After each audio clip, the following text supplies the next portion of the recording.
क्या कोई इंसान 120 साल तक अपनी उम्र को एक ही जगह पर रोक सकता है? मूवी की स्टार्टिंग में हम एक स्पेसशिप को देखते हैं जिसमें वो अपने 120 साल का लंबा सफर तय कर रही होती है। इस स्पेसशिप के सभी मेंबर 90 साल बाद उठेंगे। इस स्पेसशिप का मिशन था कि इंसानों को पृथ्वी जैसे दूसरे ग्रह पर पहुंचाया जाए। अब भी स्पेसशिप को 90 सालों का सफर तय करना था। इतने सफर के बाद इंसानों की उम्र ना बढ़े, इसीलिए उन्हें एक स्पेशल मशीन में रखा जाता है जो उनकी बॉडी को 120 साल तक फ्रीजर कर सके और उनकी नींदें तभी खुलती जब वह उस ग्रह पे पहुंच जाते। स्पेसशिप ने अपने 30 साल पूरे कर लिए थे। तभी हम देखते हैं कि इस स्पेसशिप के सामने बहुत बड़े बड़े पत्थर आ जाते हैं जिन्हें हम एस्टेरॉयड कहते हैं। दोनों के बीच टक्कर हो जाती है, लेकिन स्पेसशिप इतनी एडवांस होती है कि वह खुद को सही कर सकती है। शिप के अंदर कई फेलोर्स आने के बाद भी उसका रिपेयर सिस्टम खुद को सही करने लगता है और कुछ ही देर बाद शिप रीस्टार्ट हो जाती है। इसके बाद हम देखते हैं कि टक्कर की वजह से एक स्लीपिंग पॉड खराब हो जाता है और उसमें से एक व्यक्ति 30 साल की गहरी नींद से उठ जाता है। उस पैसेंजर का नाम जिम था। शुरुआत में उसे चक्कर आ रहे थे, लेकिन उसकी बॉडी धीरे धीरे नॉर्मल होने लगती है। जिम उस हॉल के अंदर जाता है जहां क्रू मेंबर को एक साथ मीटिंग करना था, लेकिन वह पाता है कि उस हॉल के अंदर कोई नहीं था। लेकिन उस शिप का एआई सिस्टम जिम से ऐसे बातें कर रहा था जैसे उस हॉल के अंदर बहुत सारे लोग हों। जिम को शक होने लगता है यहाँ पर कुछ न कुछ प्रॉब्लम है, इसीलिए वह बाकी पैसेंजर को ढूंढने लगता है। शिप के हर एक कोने के ढूंढने के बावजूद उसे कोई इंसान नहीं मिलता। जिम परेशान हो जाता है और कंट्रोल रूम में मदद मांगने जाता है, लेकिन कंट्रोल रूम को बिना क्रू आईडी के एक्सेस करना बहुत मुश्किल था। जिम सिस्टम से स्पेसशिप की लोकेशन की डिटेल निकालता है और उसे पता चलता है कि वह अपनी मंजिल से 90 साल दूर है। मतलब यह है कि उसकी बॉडी 90 साल पहले एक्टिवेट हो गई है। शिप को इतनी बड़ी खामी के बावजूद अर्थ के लोगों को बताना जिम चाह रहा था। वह अपना मैसेज रिकॉर्ड करके अर्थ पर भेजता है, लेकिन उसे यह बात जानकर बहुत दुख होता है कि उसके मैसेज का आंसर आने में 35 साल लग जाएंगे। इसका मतलब यह है कि उसे स्पेसशिप में 35 साल बिना किसी मदद के बिताने होंगे। वह उदास होकर वहां से जाने लगता है। वह एक इंसान को देखता है, लेकिन वह इंसान नहीं था, वह एक रोबोट है। उसका नाम आर्थर है। उसके अंदर फीलिंग्स नहीं थी। जिम खाना खाने के लिए मशीन के पास जाता है, लेकिन उसकी पसंद का खाना उसे नहीं मिलता, क्योंकि वह जिस कैटेगरी का पैसेंजर था उसे लो कैटेगरी का खाना मिलता है। एक मैनुअल की वजह से अपने हाइबरनेशन पोर्ट को ठीक करने लगता है, लेकिन वह ऐसा नहीं कर पाता। वह कंट्रोल रूम को भी एक्सेस करने की कोशिश करता है, लेकिन उसकी दीवारें इतनी ज़्यादा मोटी थी कि उन्हें तोड़ना असंभव था। स्पेसशिप के फंक्शन में भी बहुत खराबियां आ गई थी। जिम आर्थर से कहता है कि वह अपनी पूरी जिंदगी के लिए स्पेसशिप में ही फंसा रहेगा और शायद अकेला ही मर जाएगा। आर्थर कहता है कि इंसानों की यही खामियां हैं। इंसानों को हमेशा वह चाहिए जो उनके पास नहीं होता, और हमारे पास जो होता है उसमें हम खुश नहीं रहते। शिप के अंदर करने के लिए बहुत कुछ होता है, इसीलिए जिम नए सिरे से अपनी जिंदगी जीना तय करता है और पहले से ज्यादा खुश था। लेकिन कुछ समय बाद वह इतना बोर हो जाता है कि उसने सुसाइड करने की कोशिश की, लेकिन वह बहुत घबरा जाता है और वहां से भाग जाता है। लेकिन भागते वक्त वह गिर जाता है, जहां पर वह एक और पॉड को देखता है जिसके अंदर एक लड़की थी जिसका नाम अरोरा था। जिम उसे पसंद करने लगता है। जिम उसका इंटरव्यू देखता है और पूरा समय उसके पास बिताता है, क्योंकि वह इतने साल अकेला रहा था, इसीलिए वह चाहता था कि उसके साथ में कोई रहे जो उसके समय को बिता सके, और अरोरा को वह समय से पहले जगाना चाहता था। जिम को यह पता चलता है कि यह गलत है, इसीलिए वह कई महीने इसमें बिता देता है, यह सोचते सोचते कि उसे यह करना चाहिए कि नहीं। लेकिन वह फाइनली डिसाइड करता है कि वह अरोरा को उसकी नींद से जगाएगा। जिम अपने बालों को सेव करता है और अपने टूल्स लेकर अरोरा के पास जाता है, जहां पर उसके पॉट में शॉर्ट सर्किट कर देता है, जिसकी वजह से अरोरा का हाइबरनेशन पॉट खराब हो जाता है और वह अपनी नींद से उठ जाती है। लेकिन उसकी आंखें खुलती, वह जिम को अपने पास देखती। जिम अपने सारे टूल्स लेकर वहां से चला जाता है। जब वह दोनों फाइनली एक दूसरे से मिलते हैं, तब अरोरा उससे पूछती है कि शिप के क्रू मेंबर्स कहां पर हैं, उन्हें हमसे 1 सप्ताह पहले जग जाना चाहिए था। जिम उसे बताता है कि उसका हाइबरनेशन पोर्ट खराब हो चुका है, जैसा मेरा हुआ था, और हम 90 साल पहले जग गए हैं। वह सभी पैसेंजर के पास जाती है, जहां उसे पता चलता है कि अभी सब हाइबरनेशन पोर्ट के अंदर हैं। जिम उसे कहता है कि तुम आराम कर लो। नेक्स्ट मॉर्निंग हम देखते हैं कि अरोरा अपनी फूड को लेती है। उसकी प्लेट में बहुत सारा खाना होता है, क्योंकि वह एक गोल्ड क्लास पैसेंजर होती है जिम पिछले 1 साल से एक तरह का खाना खा रहा था। जब अरोरा को यह पता चलता है तो वो अपनी आईडी से गोल्ड क्लास का खाना जिम को देती है। अरोरा भी उस गेट को तोड़ने की कोशिश करती है, लेकिन कंट्रोल रूम गेट टूटने वाला नहीं था। उसको यकीन हो चुका था कि वो यहाँ फंस चुके हैं, इसलिए वह डिसाइड करती है कि वो अपनी किताब को लिखेगी, जिसे वह दूसरे ग्रह पर पूरा करना चाह रही थी। इसीलिए वह जिम का इंटरव्यू लेने लगती है। उससे पूछती है कि तुम अर्थ पर अपने दोस्तों और फैमिली को क्यों छोड़ के आए हो। वह नए ग्रह पर नई शुरुआत करना चाहता है, इसीलिए उसे नए सफर में डिस्काउंट मिला है।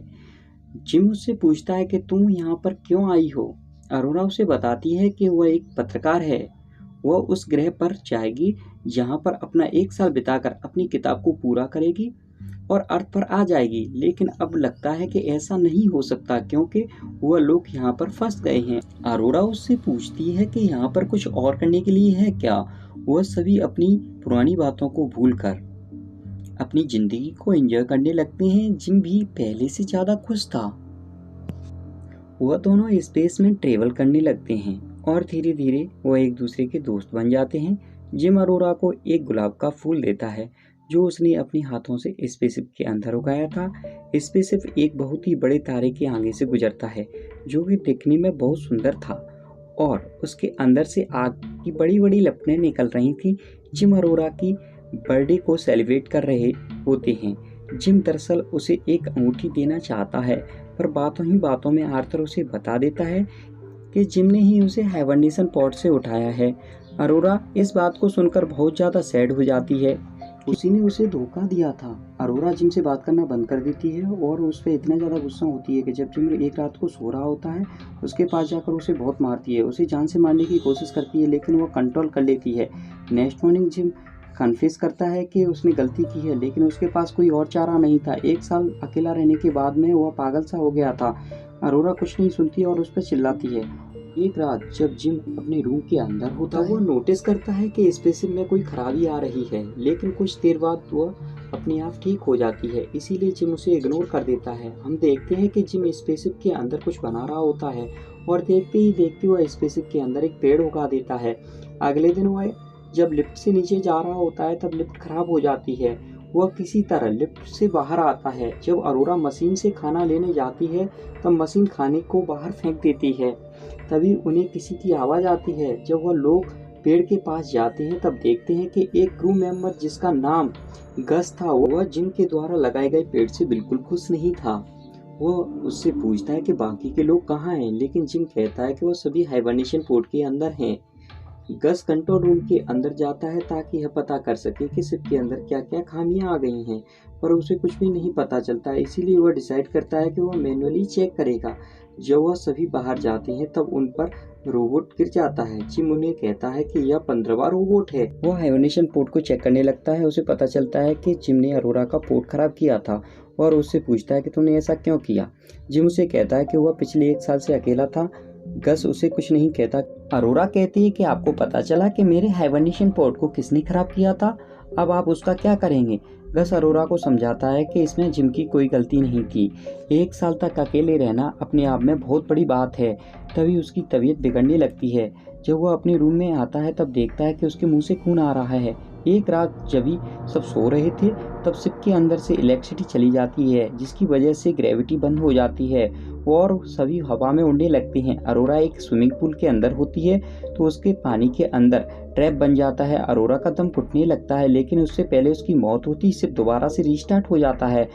वह सभी पावर सप्लाई के रूम में जाते हैं जहां पर गस बेहोश हो जाता है।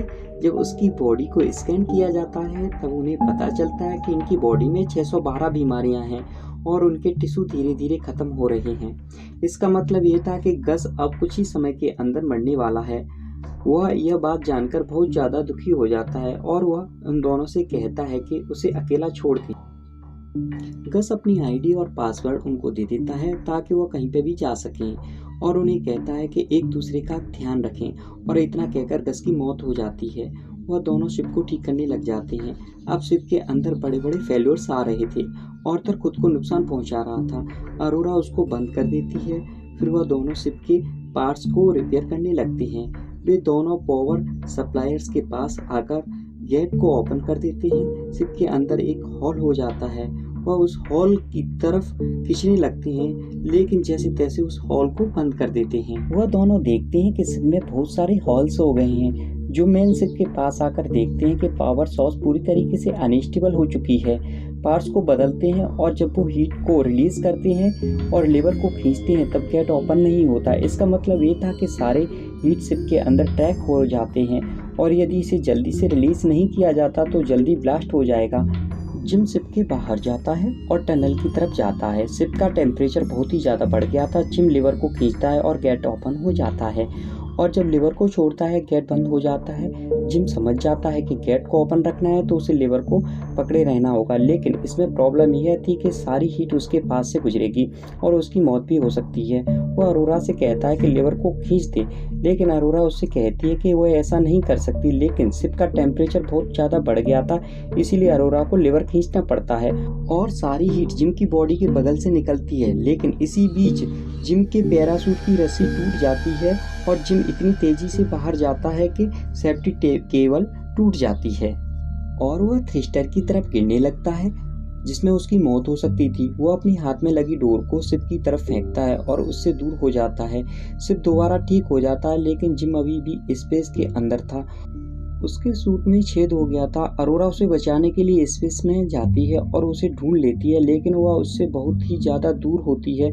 वह किसी तरह उसके पास पहुंच जाती है, उसको पकड़ती है, लेकिन उसका हाथ स्लिप हो जाता है। अरोरा रोने लगती है। उसे अब लगता है कि जिम शायद जा चुका है, लेकिन अभी भी वह देखती है जिम की रस्सी उसके पास से निकल रही है। अरोरा उस केबल को पकड़ लेती है और जिम को स्पेस के अंदर ले आती है। अरोरा उसे एक मशीन के अंदर डालती है और मशीन उसे बताती है कि उसकी मौत हो चुकी है। मशीन को कमांड देती है कि सारे ऑपरेशन एक साथ करें। ट्रीटमेंट एक साथ चालू हो जाता है, लेकिन उसकी हालत में कोई सुधार नहीं होता। लेकिन कुछ देर बाद जिम की आंखें खुल जाती हैं, जिसे देखकर अरोरा बहुत ज़्यादा खुश हो जाती है। इसके बाद हम देखते हैं कि वे दोनों पूरे स्पेसशिप को ठीक कर देते हैं और गस की बॉडी को सम्मानपूर्वक स्पेस में छोड़ देते हैं। जिम को एक और हाइबरनेशन पॉड मिलता है। जिम अरोरा को कहता है कि तुम दोबारा से सफ़र कर सकती हो और जब तुम्हारी आंखें खुलेंगी तो तुम दूसरे ग्रह पे होंगी, लेकिन अरोरा उसे ऐसा करने से मना कर देती है। फाइनली जिम अंगूठी को अरोरा को देता है, जो उसे पहले देना चाह रहा था। मूवी के लास्ट में हम देखते हैं कि शिप दूसरे ग्रह पे पहुंच जाता है और शिप के सारे क्रू मेंबर जग जाते हैं। वह देखते हैं कि स्पेसशिप के अंदर बहुत सारे पेड़ हैं जिसे अरोरा और जिम ने लगाया है। शायद इतने सालों के दौरान उनकी मौत हो चुकी थी और इसी के साथ ही यहाँ पर मूवी समाप्त हो जाती है। Thank you friends.